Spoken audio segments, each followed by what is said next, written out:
Okay, the question is clear, right? Same data, we have to calculate efficiency, line efficiencies and production rates, assuming an infinite buffer capacity. Okay, that there is no storage buffer, one storage buffer, three storage buffer, and 19 storage buffers. Okay, so that is why I wrote the heading with more than one storage buffer. Okay, and we have to assume that the downtime frequencies are same. And the reason why I already told you, right?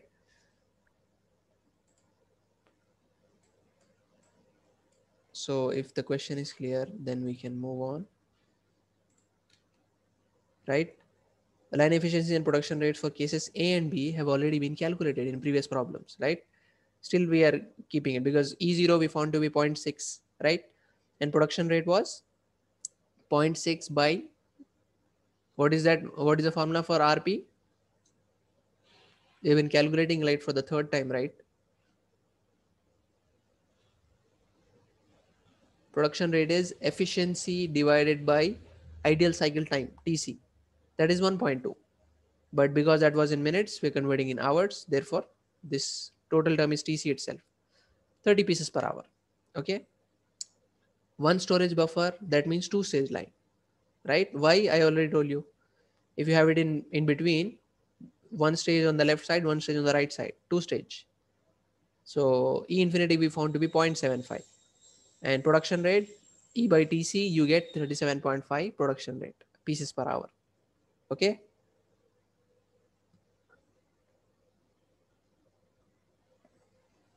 Now for three storage buffer, you see for three storage buffer, we have four stage. If you want me to show you,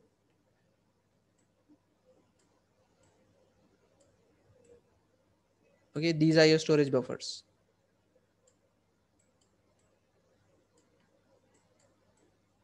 So you see, because of this is one stage, this is one stage, and this is one stage. I'm sorry, four stage again after this also, right? The line has been divided into four stages. Three storage buffers gives us stage 1, stage 2, stage 3, and stage 4. Is it clear?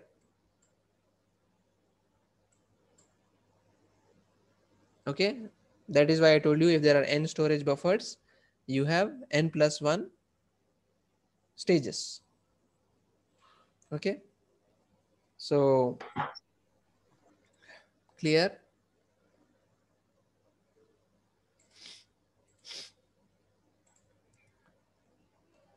Now you see frequencies, because how many each one of those stages will have 20 divided into four stages, right? 20 by 4. You see why we got this 5. I'm explaining why we are taking n to be 5. N we took as 5. Why? Because if there are 20 workstations, and it is being divided into four stages, right? That is why I underlined that 4. So 20 divided by 4. So how many each stage will have? 5. 5 stations on in each stage. Okay, that's why for calculating frequencies, we are taking for every stage, right? This frequency is for stage wise: stage 1, stage 2, stage 3, stage 4. Therefore each station is having 5. I'm sorry, each stage is having 5 stations. Therefore n is 5. Probability is already given 0.005. You multiply that, you get the frequency of breakdowns, 0.025. Okay, clear?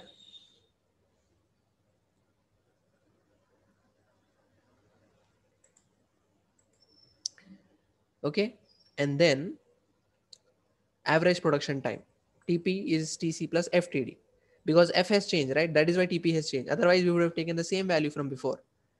But because F has changed, and why has F changed? Because the number of stages have changed. Okay, you have to build up this what do you call, sequence. Okay, F has changed, and therefore TP will also change. So what is TP? Average production time, ideal cycle time plus frequency of downtime into actual downtime. Okay, downtime in minutes. So You substitute this, you get the average production time to be 1.4 minutes per piece. Okay, each piece is requiring 1.4 minutes. That's what it means. Now to get the line efficiency, you have TC by TP. TC value we already know, 1.2 divided by TP, 1.4. We calculated, right? We got the line efficiency of this line, infinite buffer storage capacity, to be 0.8571. Okay, production rate RP is A infinity by TC, right? Do you divide the efficiency by the cycle time? You get the production rate to be 42.86 in pieces per hour, right? Because of this, divide by 60. So this is clear, right? For 3 storage buffer or 4 stage line, we got the efficiency to be 0.8571 and production rate to be 42.86 pieces per hour. Okay, efficiency has no units, right? We know the production rate has units. How many pieces per hour is the production rate? So that's for 3 storage buffer. He also asked us to calculate for 19 storage buffers. So you tell me, for 19 storage buffer, each stage will be one station, right? For every other workstation, you are having one buffer storage. I told you this when I was explaining in the introduction class, that we can even have every buffer storage, okay, between 2 stations. So each station is having one buffer storage to store the output, right? After every station, there is a buffer storage. Okay, so that the output of this station can be stored in this buffer storage. Okay, and then again, next one, you have another station, and this station will have its own buffer storage here. Okay, so you see, he did not tell us that there is one buffer storage for every station. He just told us for 19 storage buffers. So we have to understand, for 19 storage buffer, how much will be the stages? 20 stages. And how many stations do we have? 20 stations. So each station is having one buffer storage. That's what. So each stage is one station. Therefore, to calculate the frequencies, you will take n as 1, right? Because how many each stage is having? Only one workstation. Therefore, n becomes 1. Probability is already known to us, 0.005. You substitute that, you get the frequency. All of these frequencies are same, right? For every other stage or every other workstation, frequencies are same. Okay. And now you have got the frequency, you calculate the actual average production time, TP, right? Substitute the F value, other values are same, TD8, TC 1.2 in minutes. Therefore, you get the TP in minutes per piece. This is the actual average production time. Line efficiency, TC by TP, you get the value as 0.9677, that is 96.77%, right? That's what it means. And production rate, E infinity by TC, E infinity we already got here, TC we are putting in hours, therefore we get the production rate in hours, 48.39. Okay, you observe this 48.39 production rate is very close to this infinite one. I'm sorry, that the very first question, right? It was given that the ideal production rate is 50 pieces per hour, right? So this value is very close to it, right? For what? For a buffer storage capacity of, for every, if we have a buffer storage for every workstation, we are almost equal, we are getting an ideal production rate, we can say, right? Almost near to 50. Okay, 50 pieces per hour. Is it clear, the problem? We've considered more than one storage buffer. Okay, third and fourth case, very important here. So you see the difference. If there is no storage buffer, you are able to have a production rate of 30 pieces per hour. If you are having one storage buffer, that is 2 stage line, you are having a production rate of 37.5. Improvement, you see. If you are having 3 storage buffers for the same 20 stations, then you are having a production rate of 42.86. If you are having each buffer storage, every station is having one buffer storage, you are getting the production rate to be 48.39. You see the improvement because of buffer storage. Is it clear?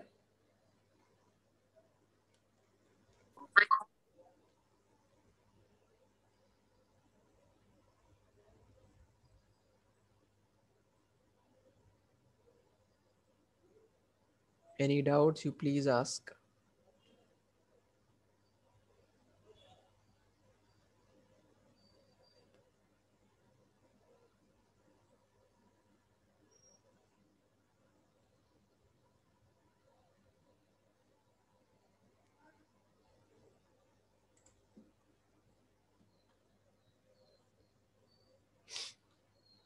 Okay, so that's the problem. Okay, that was the problem.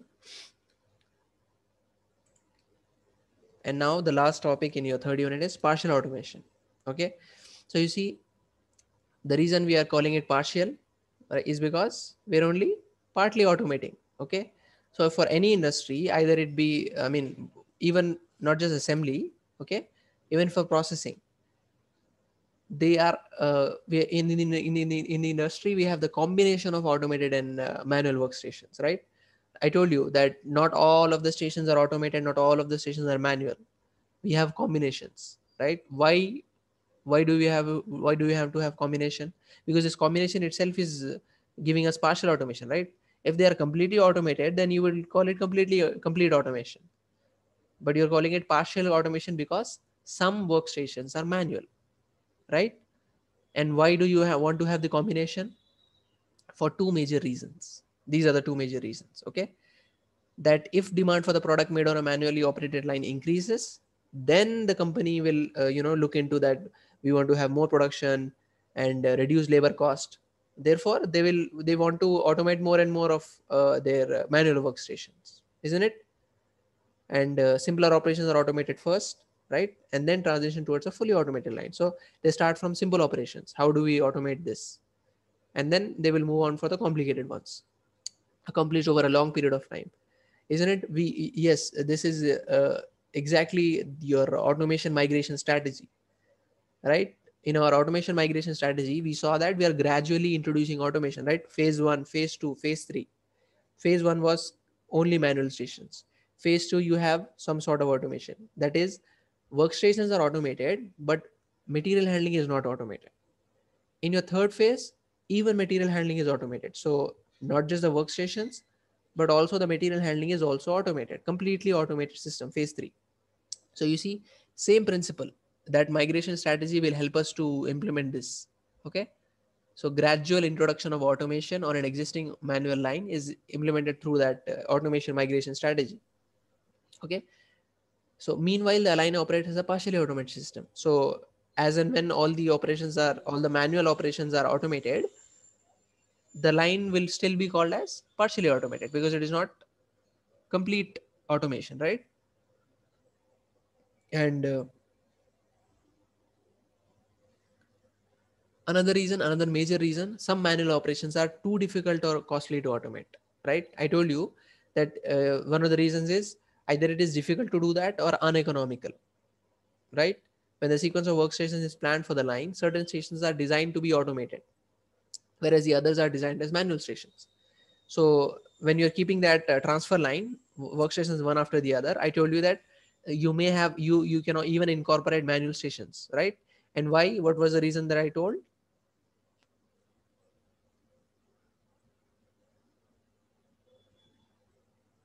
That some stations are kept manual itself.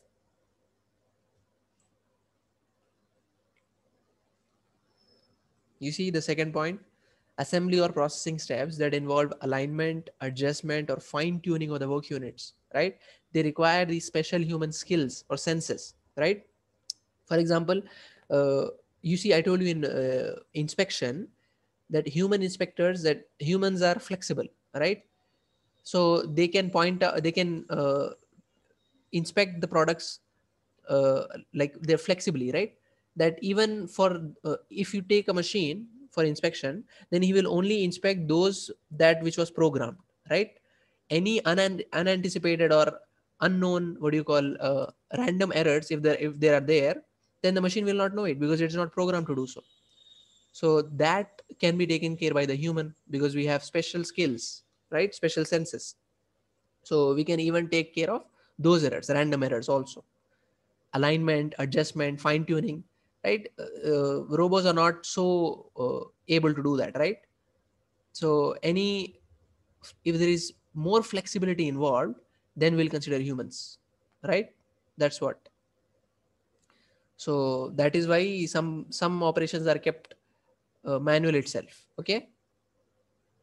Like for example, the setting of workpieces. Okay, if it is a complicated workpiece, then the robot will not be able to hold it, right?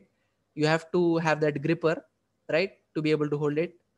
And the gripper is not so designed to accommodate complicated work parts, so you have to have humans there for alignment and adjustment, for locating that workpiece into the machining transfer line, or assembling it, for example, right? Generally assemblies will have some sort of manual workstations also. Okay, so that's about your partial automation, and there are problems in this, but I'm not sure whether this is there in your syllabus or not. Okay, so we will see if I mean, if at all I find that there are problems coming, then we'll consider this also. Okay, because it's a small topic. I'm not sure whether problems will be coming from this topic or not. So if it is there, then after the end of your fifth unit, we'll see. Okay, if time permits, we'll see the problems in partial automation also. Okay, doubts in partial automation? Otherwise, we'll end the class.